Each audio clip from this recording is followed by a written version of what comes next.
ka marakisa baba suware ya marakisa sumbundu suwaro afoko nte bayne mu kareti wala hasabu fitino nyin kono la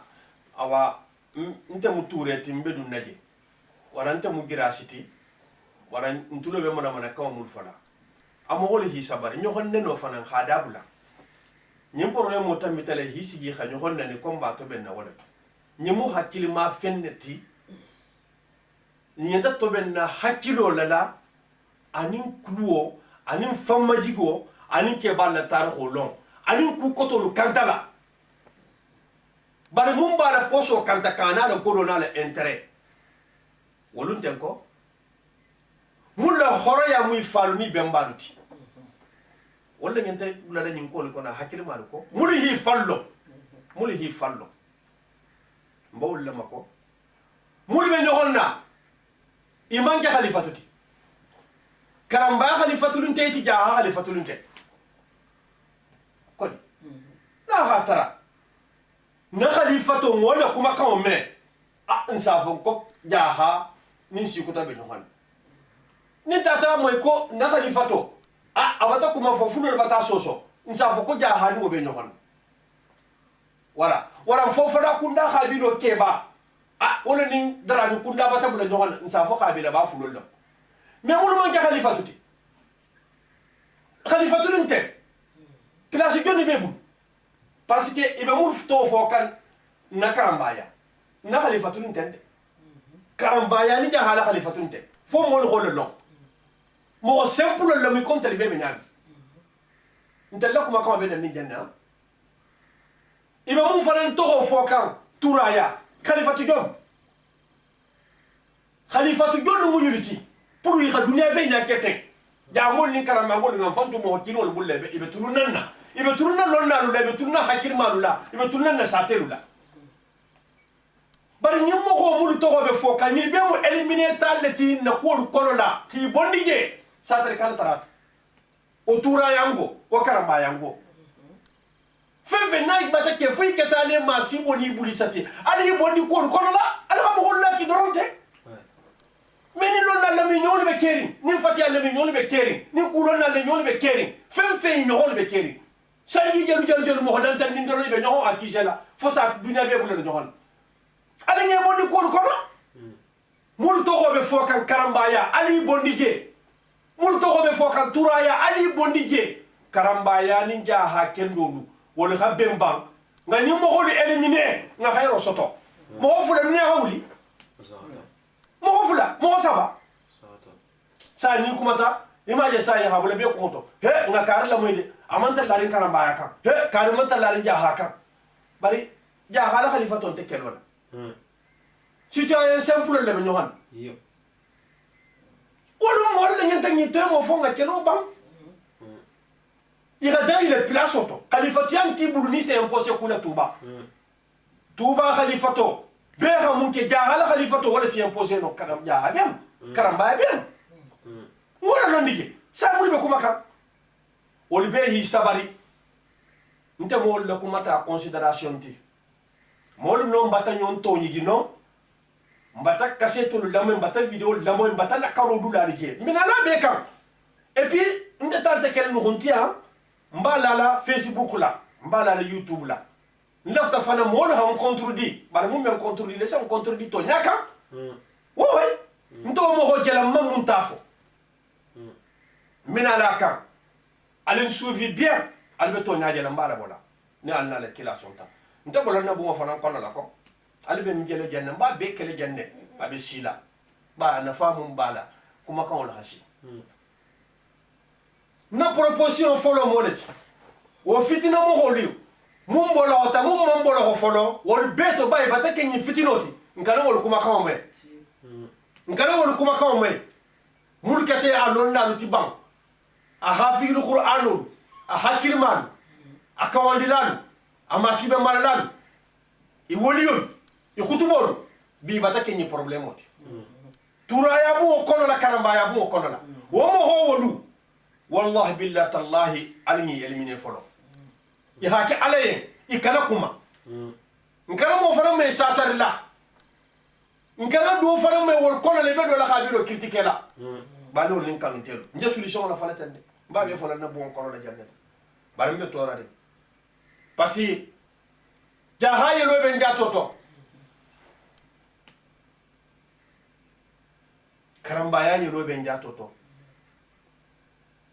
na patrie nga mun kanu na tuba kanu na makka na madina na wurginte ya na dawlo ya hatuse albatan na wurginte ya lamaha horol la wurginte ya est-ce que atelu mul be nyim fitino nyim malakan wa capacité balle parce que khalifato man kuma ma yala ko amman fen fofolo akaminta mo fula hakele do hilo kanta mu karamba alati inta mu jahalati hakelo ke khabilul to yala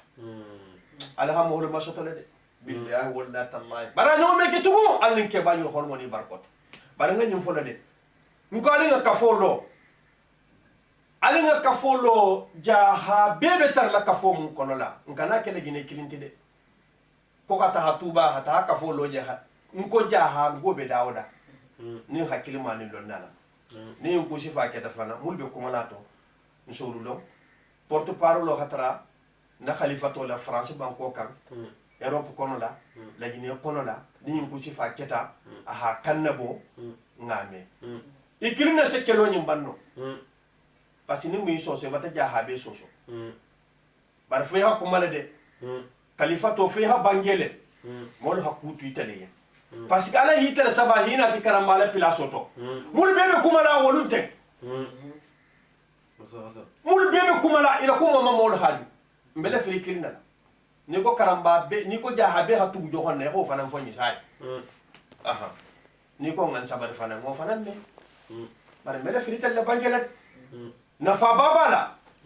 ila kuma kama ya lancer habula radio luto habula youtube luto ngame dunia se sumia yo ala halondo dila ha tamo dila ha hakilo dila yo imanyina ta tuba ke ba kendo fusu manyina ta tuba hakilma fusu manyina ta tuba bana langin ta munna be kelale fitino batamala barabe sala la ko mbasa nyimbe sala fitino nyimbe bardale ila barko man gilinsi jato kon ke ba mulu ho barko dumoto walla barko kinkilna asiata wuli kilimote ita se mun nin dun timeno hilo sabo ma se kuno ya ndele be gini modo la jito ya kelo karamani jahabe nyona fe ana ngol ko dabula nin si mun tati dabula kelo nyim falan kono ni xamu soto jetala o be jeyarini karambaya ana la fa kunda ala fitino nyim tuwa to nga tobe soare kana bulaje toure kana bulaje fofana kana bulaje kaba kana bulaje grâce kana bulaje sawani kana bulaje parce que ni konta bayna munyinti iba taralale iba fula do en ko karambaya ana bota jahala bota turaya gele yo ni konta fana mu turaya lati isatara itibara muso warando bata si karambaya bu konon yo ngara fasaro ko made ngabula konton yo parce que ente umbe kumala mbaba na grâce muso la yo sata karanseni kebana yo o mujahabi musoti yo karambaya bu be bonya yo abena bota jaha yo touré le kono sisé le kono fofana le kono kabal kono damol be jonne be mulati ba fala ba itala mo holla konin khabila doni do kutala be nyonna khabila damol be nyonna o kumo mo kana wota inta hayri le kelo kotola yo bebe la firin do hala kan jito ya kelo janni bi tala kelo fon kele sateto ite be mba ha satelo o bolo la wati minna jinne jahol nin turmal kono la ala atata sate woloji mon ne mete façon sate lo dina fon be bata bula ni hom e man khanya hada hisi tuba sat dala fon don dinte e man khani wala ça mon sate ke bal ha duwa mun ko tate zelo biko ça fait anyo mone bare alhamdulillah rabbil alamin badu won nin kanun telu almu fitin wala sala amin mol be fitino kono la ibe sapula ibe le ke kende ali tala nte se nyinke mol ha ke kendo jele to babul mul ha gido dada mo ke kende wala ti ani mul hila amerika on la je sur mul hila fi o kono la hata iraki le bombarder wol mudi wol leti aha ani turi ko lete mul ni jahadiso le bella ni honkan ani mul be wulila sa homa fonninke ko be kamallato a hawuli ko mi talam fandi la jihado wol mu kelleti abe ko sumu defanda sile to nyalom ba fanyalom ba baro mu keleti bara hisi ila bu kono la ha fitino mala ha mol bulele kelo kele moro mu masibe baleti ko nori ba dimbete yanten nyingere la ma ni ha bero tanyon kambe da mol sibori dol sibori mu da do mi lo sayani alingan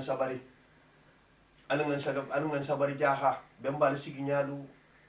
atare ko habu alnga kalna le kilay fitina mo holu ali sabari ali mira kalje mul be go sikanyo honna ali mira yelo mum bebe bokal saboto ali mira kuma jaho mum bebe foka nyohomma ali mira histoire kunta mum bebe la kan nyohonna ali mira bi man la nyohonna albata sika bala dum qabila ni ma ba nyin kono fa godo la bala bulu ba wala xala bulu la ba fa londo ala holo soto mo hono na mun soto wala xala bulu ni na ba fa ala mu fa ni wono na mun soto xabilo ni kono la londi to ba kulon to ba faham to ba lafta ala khafo kelo ni mata tambi tuba la bata na france ba bi dunya bebe connecter ni ho male kelo ni sita londres kelo ni sita portugal kelo ni sita amerique diwo mul france to taja do ba falanta mu karamba ngot do ko ndamu jahati ala bata kelo ni mbudo la jamfa mo la tora tel sabot londo mo ha fitino mala nte tegetala wo londo woto jahilo munna londo ha fitino sa jahilo munna jahila ha fitino sa nte ngambulo kafu wala nda to wala la bali won nin kanun te ala nga ñoxon xoroma nga jele france banko ñin kanja nga kumul fo tuba ko jahangol ala nga ñoxon muta nga fo konakiri nga fo abata siyasan siyamante mba fola parce que nga nyondo ya nyasi faleje ama silanta france bi karamango me hantala ko ja hangol la ka foto ni ja hango fara mi la karamango la ka foto silani ya nake balu alla trasilu france banko kan abente tenturinde non il faut dire la vérité faut dire ñom fo ñom sifo ñom kuntobulo khila semante ay tandi tanula nda fo batata ka fo do kono la do barta do yalla je wono kende ke bara altala haji suma bo waka mambula fe parce que o hamrante do ya wulo fa so wurginte asota to dimi ko to bal nga horoma kende ke ngamo holu jele jam ne hi horoma ha jutila ise dinin kortoje misali te ka fa i hobe kelen tele jam mo ho mulu na nyininte inya la fon ko fa kan kelo moro hana bi nan la faki ibila koromana ima tu ja siwe fesi fanna fatia ni na fula si sita hilali loto ke bali nya bol be jale me to nyafo kurto funto na siyo to loto ay ke bali sigita bunya la kan tele be si kan fe ya la kan ni mu daraja ti fera songo lala ni mu halondo so ti fera songo lala ni mu wurginte ati fera songo lala de ni mu hida fera fe ya ka folo kona la fisa bunya so to you know problem moti na limaniya o man kunnon to halun ko femfe ni haje mu holo ko to ala la hakaye o horoma mu alabato lati hakilo ma wulje kafo ko kallankeya kallankeya mu fulale kallankeya fe mu soto ani fo hakke kallankeji ni fo kallankeya ta ala si kunno dia bar ni kallankeya fe mu soto ita man kallankeya ala si fe jahannaba aha muna mu kallankeya ti kila hamun fo alqur'ano e hakke woti hakke misilmoti hakke mo hotilnoti hakke alñaselanati ke toña folati hani man ndiya mo holen ndiya alay bi mo fo ndiya abe mun taleka abe mun taleka isi dalla me bon kono la karinu hadi isa man ndiya ni abi dia ta yiman ba kala ma igwa ta yiman ba kala barata kembo fala de iyo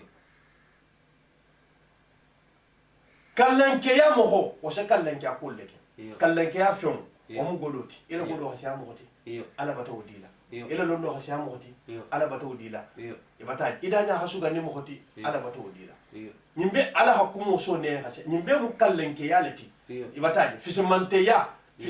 ya iyo mfisi atiti godola Mm. na godo satiti Mm. bari ifisi atadoti godola o godo ni mo fisemante ya kulu kato godo o man si kunno guwa fisemante ya fe on soto maki ifisi atamo hoti ifisi atati woloto bari o manke ko ikunno se dia o saboto ni man hero kato fisemante ya fe on ni ha soto ibe fisemante ya ko le kele wala mu ku kendo liti ala hana ibaradi wala ahidu ne kharjan bari ni ha fisemante ya fe on soto asi kunno fanan gwano le iyo ni ha baral kato mu manke fisemante ya baro wala mu ha kuriya kato ala si kunno ko zata ala mun ke fisemante ya mo kholuti mo ho fanan ko mo ho mi fisemante ya fo nya fulana iyo omu ala tento le tina ala hamun ke ya khafu bari bi khasido le sotota hade mali o mi fansi fano iyo ne mu mo ho nyimmati itano ni mo ho nyimmal kafta isa fa ko itani ngi bata kaf iyo he ibi fanga gal sa no hunno so ko sa no hunno so ko ho bari hade mali o isi o sangi taworo ko sa no hunno so ko o bebe na kan le to ni lafta mundu ben na ila ko kana mala isa fo yen ko dinni wala meti yan tubabo sanji mo hala mo ya be kamalita ntelun siyo sanji tan na fo tal dulu isa mo hoje mun be na nan la mun be fe yala mun be la tala mun ti bunyala kam ho do ya ki alfayati iyo on na ten fitino nyimbeti hada madi mo manda do ya kamma han do ya mo hol man la fi do ya la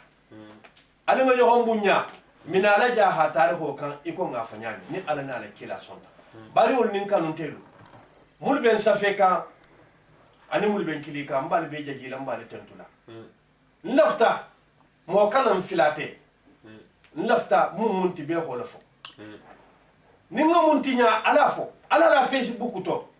al commentaire lana ali safe dunya hadi wa nsem corriger nta fo mbe kuma baram mum muntino e hofo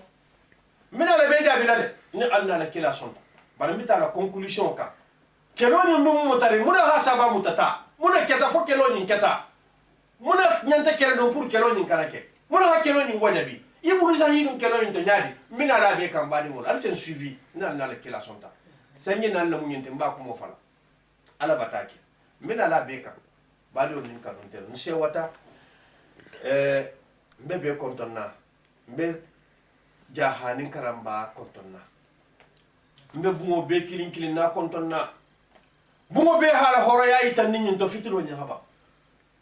bunkani fan no hondi fitino nyin konola ngaje na mo hodol bi bo ida bula kanje nga mo hodol kuma kawlu mele on mo ma sibo leti ma sibo malala lambolu ti ja ha konola man le fa mele kala fo karambaya nga fo ja ha konola jomba di man tora tuba jonna khabila man tora hal tura ngol dorna torata khabila jonte kere munte mo man si turaya khabila jombe kere mo man turaya khabilo ta signi mbakari tobol nin karamba bu faranno hal mo kinna torata je jahabo be torata faman tora abe torata badi mo badol nin kanon tel. Je vais terminer ici aujourd'hui dire que nous sachons que la paix est la vérité. La paix est la vérité, rien que la paix, rien que la vérité. La vie de ce monde est très courte pour celui qui a l'intelligence. Est-ce que la vie, ça vaut tout ça là? Prends ta propre responsabilité. Mais faire le mal, plus de 20 ou 30 ou 40 personnes, au nom de qui? Pour quel droit? Pour quel amour? Pour quel sens? Quel orgueil? Quel droit? des personnes, conflit de des personnes, mettre plus de 30 et quelques familles en conflit aujourd'hui. Mais l'alliance de Dieu, qu'il a mis sur les hommes, personne ne peut le détruire. L'alliance de la vérité, l'alliance de tolérance, de compréhension, de pardon. La ville de Touba, la ville sainte de Touba. La ville sainte de Touba est une ville qui est connue partout dans le monde. Pourquoi il est connu? Par sa sagesse, sa générosité, sa culture, sa qualité, par son respect, n'est-ce pas? Et aujourd'hui, on voit les gens qui ne sont pas pour la paix, qui voulaient détruire la réputation de Touba. Mais non, on dit non, non, cela ne sera jamais possible. Si cela est possible, on dira que Salim Karamba Touba et ces hommes de qualité et ces hommes qui ont amené le combat de Allah sur cette terre qu'on appelle la famille Diahango, donc ils n'ont rien fait pour Allah avec le cœur. Mais vous qui amenez ces guerres, vous laisserez vos traces dans l'histoire. Vous laissez vos noms dans l'histoire de Diahango, nous ne l'oublierons jamais. Sera écrit pour vous et vos enfants. Ceux qui saluent leur histoire aujourd'hui, laissez-les saluer leur histoire. Et vous qui ne saluez pas votre histoire, ne le saluez pas. Donc, ne te mêlez jamais dans cette guerre ridicule qui n'est pas utile. La guerre des ignorances, des ignorants. La guerre sans condition. La guerre sans aucune opportunité. La guerre, rien. Il n'y a pas de pétrole. Il n'y a pas de l'or. Ils ne défendent même pas la cause d'Allah, mais leur intérêt personnel. Avec le nom de tous les Diahango ensemble. Ils osent multiplier et conjuguer tout le nom de famille Karambaya et Diaha dedans. Or qu'il n'y a que des personnes qui sont en problème ou 3 ou 4. Réveillez-vous. Nous vivons dans le XXe siècle. L'homme doit comprendre ce qu'est son importance dans cette monde. Dieu l'a dit, je ne vous ai pas créé comme ça, banalement. Chaque homme, il a donné sa propre intelligence et sa conscience. Personne d'autre ne doit dominer ta conscience ou profiter parce que tu es faible. Parce que tu te rends faible toi-même. Parce que, voilà, toi tu es complément des hommes. Ton utilité n'existe pas. L'homme doit se rendre utile, même si tu n'es pas utile. Personne n'a le droit. Personne n'a le droit de laisser l'autre t'utiliser comme son bonus. Non. Non. Ces gens ils sont égoïstes, ils défendent leur intérêt au nom de Diahango. Au nom de Diahango. Et même ils parlaient, ils ne savaient même pas quoi dire. Ils osaient dire, les Diahango sont en guerre. Quel Diahango? Deux familles. Une seule famille qui est en guerre. Une seule famille. Une seule famille. Une seule famille qui est en guerre. Comment on peut mettre ça au pluriel? Comment on peut multiplier et conjuguer tout le monde dans ça? L'homme doit actualiser son mémoire chaque instant pour que le Satan est le grand gouffre et le grand Satan du monde pour qu'il ne faut pas qu'il te mange. Mes chers frères, il faut qu'on soit unis dans nos paroles. Parce que l'union souvent des hommes hypocrites, ça passe par leur bouche, mais pas dans leur cœur. Cette fois, pour une fois, dans notre existence, dans notre génération, il faut que nos cœurs soient unis. Dire la vérité, oser dire la vérité. Vivre pour la vérité, pour que cette guerre, cette malentendu, ce conflit en ce moment qui se trouve dans notre ville sainte de Touba puisse finir. Dans cette guerre, il n'y aura pas ni vaincus ni non vaincus. Parce que sa catastrophe est plus que sa raison d'être. Le message que j'ai à lancer, tous les Djahango dignes de ces noms, tous les Djahango qui connaissent l'histoire de nos ancêtres, doivent œuvrer à mener un combat sain pour une entente, n'est-ce pas, de l'union, dans le respect réciproque, pour que cette guerre soit finie. C'est le message que j'ai à lancer aujourd'hui. Je suis très content. Je vous dis merci beaucoup une fois de plus. Merci. Voilà, dans cette cassette que vous allez voir, ça ne sera pas la fin. J'irai très longtemps, j'irai très loin avec ces histoires de Djahango, que chaque famille verra son importance depuis la création des premières villes de nom de Dja jusqu'à présent, ce qu'ils étaient leurs ancêtres. On continuera toujours. J'aimerais vos critiques dans YouTube et tout ce que vous pouvez mettre ne vous gêne pas. Mais je ne veux pas qu'on me flatte. J'ai besoin de vos jugements. J'ai besoin de vos interventions dans tout ce que je dis. Il faut le marquer publiquement. C'est ça que j'aime. Même s'il faut me, je ne sais pas, de quoi que ce soit que vous voulez me traiter, ne vous gênez pas. Vous pouvez le faire. Mes chers frères, je vous dis, la paix pour Touba, la paix pour la Guinée, la paix pour l'amour. L'entente et l'amour de Muhammad Rasulullah, je vous dirai,